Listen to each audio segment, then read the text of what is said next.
नमस्कार मंडळी, रेश्माज किचनमध्ये तुम्हा सर्वांचं खूप खूप स्वागत आहे। आजची रेसिपी आहे मँगो रवा केक।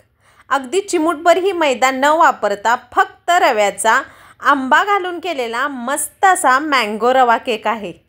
अगदी पॉन्जी आणि बेकिंग सोडा इनो न वापरता फक्त बेकिंग पावडर वापरून केलेला मस्त असा मँगो रवा केक आहे।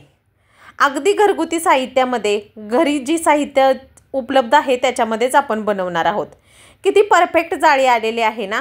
चला मग आता पाहूयात कसा बनवला ते। अगदी ट्रूटी फ्रूटी ही कशी वापरायची, सगळ्या टिप आणि ट्रिक्स वापरून जर तुम्हीही असा केला तर तुमचाही केक नक्की माझ्या केकसारखा मस्त होईल, ही माझी गॅरंटी।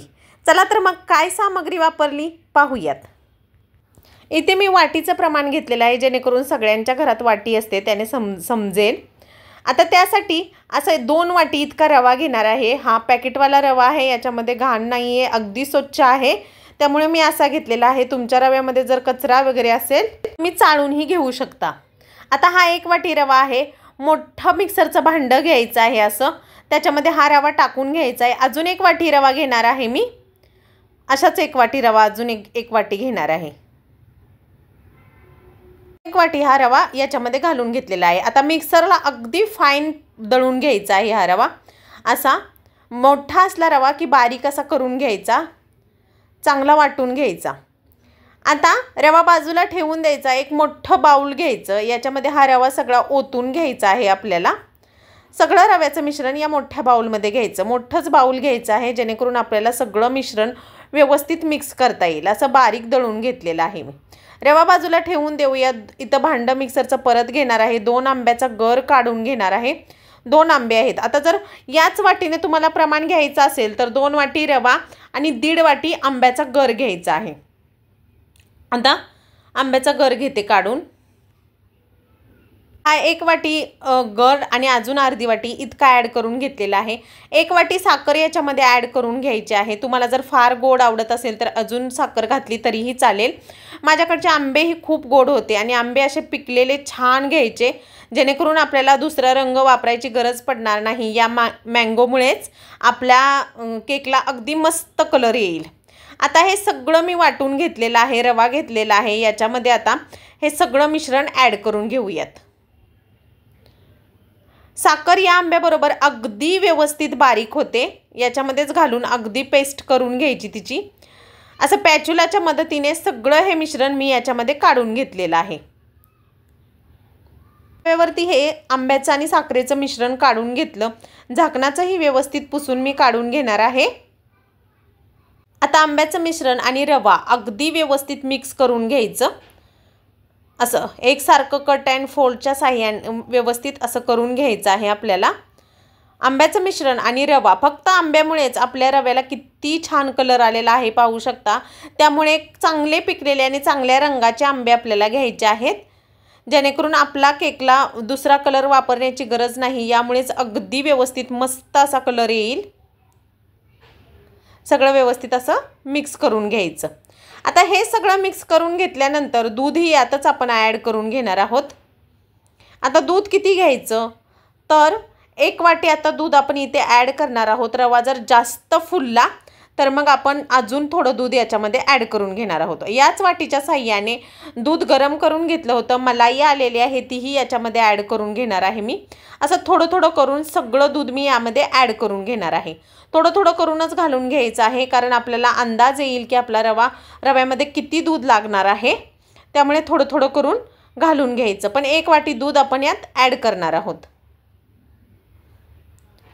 असं सगळं एकसारखं हलवत आपण मिक्स करून घेऊयात। थोडं दूध घातलेलं आहे, आता परत मिक्स करून घ्यायचं। असं थोडं थोडं दूध घालून सगळं मिक्स करून घ्यायचं आहे व्यवस्थित।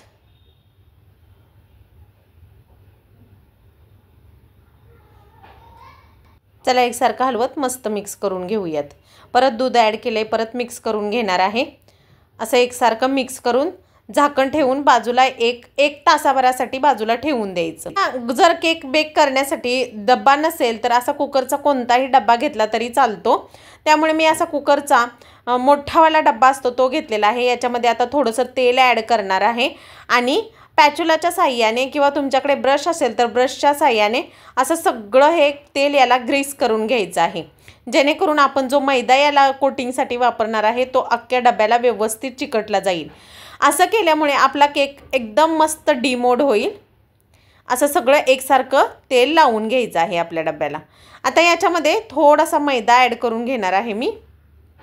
तेल व्यवस्थित लावून झाल्यानंतर मैदा टाकून घेतलेला आहे, 1 चमचाभर मैदा असेल। आता सगळा एकसारखा डबा फिरवून घ्यायचा आहे आणि हा मैदा कोट करून घ्यायचा आहे आपल्याला सगळ्या डब्याला। पॅचूला बाजूला करून घ्यायचा आणि एकसारखं फिरवत आपल्याला हा कोट करून घ्यायचा आहे ह्या डब्याला। तेल लावल्यामुळे अगदी व्यवस्थित चिकटला जातो हा मैदा। तर टीन रेडी करून बाजूला ठेवून दिला। मिश्रण ही आपलं बऱ्यापैकी पातळ होतं, ते घट्ट झालेलं आहे, म्हणजेच आपला रवा फुललेला आहे। तासाभरासाठी सरी हे मिश्रण बाजूला ठेवून द्यायचं, जेणेकरून आपला रवा चांगला मिक्स फुलला जाईल आणि केक ही मस्त होईल। आता थोडंसं दूध ॲड करून घेणार आहे, म्हणजे 4 चमच, 1 वाटी आणि 4 चमच इतकं दूध या मिश्रणाला लागलेलं आहे। व्यवस्थित दूध घालून मिक्स करून घ्यायचं। अजूनही आपलं मिश्रण खूप घट्ट आहे, त्यामुळे अजून थोडं पाणी ॲड करून दूध ॲड करून घेऊया त्याच्यामध्ये। थोडंसं घेणार आहे, अजून 2 चमचे, पहिले 2 चमचे आणि आत्ताचे 2 चमचे, असे 4 चमचे, 1 वाटी आणि 4 चमचे इतके दूध ॲड केलेलं आहे मी याच्यामध्ये। आता परत मिक्स करून घ्यायचं। आता बॅटरची कन्सिस्टन्सी अगदी व्यवस्थित झालेली आहे। जास्त पातळ किंवा जास्त घट्ट असं ठेवायचं नाही आहे, थोडंसं दाटसर असं मिश्रण आपल्याला रेडी करून घ्यायचं आहे। आता एका बाजूला दुसऱ्या गॅसवरती मी पातेलं प्रीहीट करण्यासाठी ठेवलेलं आहे। तेल प्रीहीट होतंय तोपर्यंत आपण बदाम कट करून घेतलेले आहेत आणि टूटी फ्रुटी घेतलेले आहे मी इथं। आता ही टूटी फ्रुटीला थोडासा मैदा आपण लावून घेणार आहोत, जेणेकरून टूटी फ्रुटी आपल्या केकवरती राहील आणि व्यवस्थित केकमध्येही मिक्स होते। त्यामुळे याला थोडासा मैदा किंवा गव्हाचं पीठ लावून घ्यायचं। असं टूटी फ्रुटीला मी मैदा लावून घेतलेला आहे। आता मिश्रण हे आपलं रेडी आहे, मिश्रण पाहूयात। आता या मिश्रणामध्ये आपण बेकिंग सोडा वापरणार नाही आहोत किंवा इनो वापरणार नाही आहोत, तर आपण काय वापरणार आहोत, तर बेकिंग पावडर वापरणार आहोत। बेकिंग पावडर फक्त वापरून आपण अगदी व्यवस्थित असा हा केक बनवणार आहोत। बेकिंग पावडर घालून घ्यायच्या अगोदर अर्धी वाटी इतकं तेल आपण रिफाइंड ऑइल याच्यामध्ये ॲड करून घेणार आहोत। अर्धी वाटी इतकं ॲड करून घेतलेलं आहे। आता हे तेल घातल्यानंतर एकसारखं हलवत आपण हे तेल या मिश्रणामध्ये अगदी व्यवस्थित मिक्स करून घेणार आहोत। आता मेजरमेंट म्हणाल तर 2 वाटी रवा, 1 वाटी साखर, अर्धी वाटी तेल, 1 वाटी दूध आणि 2 चमचे 4 चमचे वरती असं इतकं मेजरमेंट आहे। एवढं आणि 2 आंबे, मीडियम आकाराचे 2 आंबे, याचं मेजरमेंट मी अगदी डिस्क्रिप्शन बॉक्समध्ये लिहून देते, तिथून तुम्ही पाहू शकता।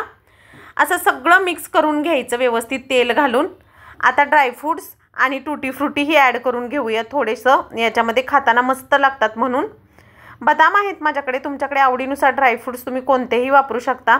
मी बदाम घातलेले आहेत आणि टूटी फ्रुटी ॲड करून घेतलेले आहे, मिक्स करून घेऊयात। आता 2 टीस्पून इतकं बेकिंग पावडर ॲड करते मी याच्यामध्ये, 2 टीस्पून इतके आहे ही। यामुळे आपला केक अगदी व्यवस्थित फुलला जाईल। 2 टीस्पून, माझा टीस्पून खूप मोठा होता म्हणून मी अर्धा टीस्पून वाचवलेला आहे। छोटा असेल तर 2 टीस्पून भरून घालायची, मोठा असेल तर 1.5 टीस्पून इतकंच घालायचं आहे। आता ही पावडर घातल्यानंतर एकसारखं हलवायचं आणि बॅटर जास्त वेळ बाहेर ठेवायचं नाही, लगेचच टीनमध्ये ओतून बेक करायला ठेवायचा केक, जेणेकरून आपला केक अगदी व्यवस्थित फुलला जाईल। चला आता फटाफट मिक्स करून घेऊयात।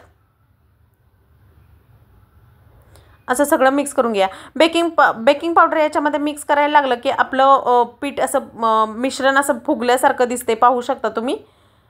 असं एकसारखं हलवायचं, जास्तही फिरवायचं नाही, फक्त मिश्रणामध्ये ही पावडर व्यवस्थित मिक्स झाली पाहिजे। टीन आधीच रेडी करून ठेवायचा, लगेच पटकन त्याच्यामध्ये ओतून घ्यायचं आहे। बेकिंग पावडर घातल्यानंतर जास्त वेळ बाहेर ठेवायचं नाही। चला आता फटाफट टीनमध्ये ओतून घेऊया। टीन थोडा छोटा वाटला मला म्हणून 2 टीनमध्ये मी शिजवून घेणार आहे, बेक करून घेणार आहे। अर्ध मिश्रण मी इथं वापरलेलं आहे, अर्ध्यापेक्षा जास्त, कारण हा टीन मोठा आहे म्हणून। आता डब्यामध्ये घातल्यानंतर टॅप करून घ्यायचं, जेणेकरून एअर बबल्स बाहेर पडतील आणि आपला केक अगदी व्यवस्थित होईल। चला आता बदाम घालून घेतलेले आहे, टूटी फ्रुटी भरपूर सारी टूटी फ्रुटी वरून घालायची, मस्त लागते खाताना। चला पटापट टूटी फ्रुटी ही ॲड करून घेऊयात। अशी टूटी फ्रुटी ॲड करून घ्यायची, परत एकदा टॅप करून घ्यायचा डब्बा आणि ठेवून द्यायचा टीनमध्ये. आपण जे प्रीहीट करण्यासाठी पातेलं ठेवलं होतं त्याच्यामध्ये ठेवून देते. चांगलं प्रीहीट झालेलं आहे 5 मिनिटामध्ये. झाकण काढलं. आता डब्बा ठेवून घेऊया. झाकण ठेवायचं आणि 45 मिनिट आपल्याला हा केक अगदी व्यवस्थित बेक करून घ्यायचा आहे बारीक गॅसवरती. एवढ्या मिनटात अगदी व्यवस्थित शिजला जातात. 45 मिनटं झाल्यानंतर मी उघडून बघते केक कसा आहे. आतून शिजला नसेल तर परत अजून एक 5 मिनटं आपण शिजवून घ्यायचं आहे. टूथपिक घालून पाहूया. तर टूथपिक आपली क्लीन येत नाही आहे, म्हणजेच आपला केक अजून शिजला पाहिजे. झाकण ठेवायचं आणि परत बेक करून घ्यायचा. अजून एक 5 ते 7 मिनटासाठी मी केक बेक करणार आहे, जेणेकरून आपला केक व्यवस्थित शिजला जाईल. दुसऱ्या पातेल्यामध्येही मी बेक केला होता, तो अगदी व्यवस्थित बेक झाला आहे 45 मिनटामध्येच. याच्यामध्ये टूथपिक घालून काढून दाखवते आता. अगदी व्यवस्थित बेक झालेला आहे हा.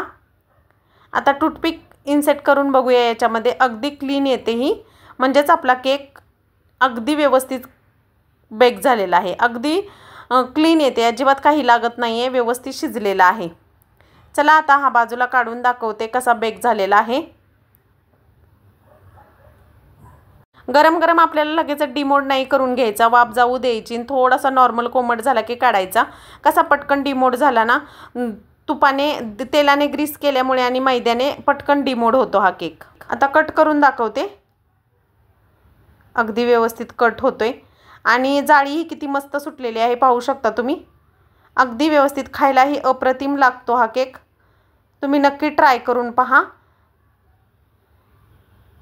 असा व्यवस्थित मस्त झालेला आहे. दुसराही केक आपला व्यवस्थित बेक झालेला आहे. आता परत एकदा उघडून दाखवते तुम्हाला. टूथपिक इन्सर्ट करून दाखवते. अगदी क्लीन येते, म्हणजेच व्यवस्थित शिजलेला आहे. चला बाहेर काढून घेऊयात. काही केक अगदी पटकन डिमोड होतोय.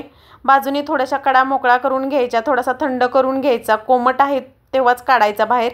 किती पटकन झालेला आहे ना. आता स्पॉन्ज पाहू शकता तुम्ही, किती मस्त झालेला आहे, दबतोय किती छान. चला आता कट करून दाखवते. अगदी इझिली कट होतोय आपला केक. अगदी मस्त आणि भन्नाट झालेला आहे. खूप सुंदर सुटलेले आहे. तर असा सगळा केक मी कट करून घेतलेला आहे. तर मंडळी, कशी वाटली तुम्हाला आजची रेसिपी हे कमेंट करून मला नक्की सांगा. तुम्हीही ही रेसिपी नक्की ट्राय करा. मँगो सीजन आहे तोपर्यंत. असाच रवा केक तुम्हीही घरी बनवून मुलांना हेल्दी असं खाऊ घाला. तुमचा रवा केक कसा झाला हेही कमेंट करून मला नक्की सांगा. भेटूयात नवीन व्हिडिओमध्ये नवीन रेसिपीसोबत. तोपर्यंत बाय. स्वस्त खा आणि मस्त रहा. Like, share, subscribe. नवनवीन व्हिडिओ चॅनलवरती पाहत राहा आणि कमेंट करून नक्की सांगा. Like, share, subscribe. Please like, share, subscribe जरूर करा.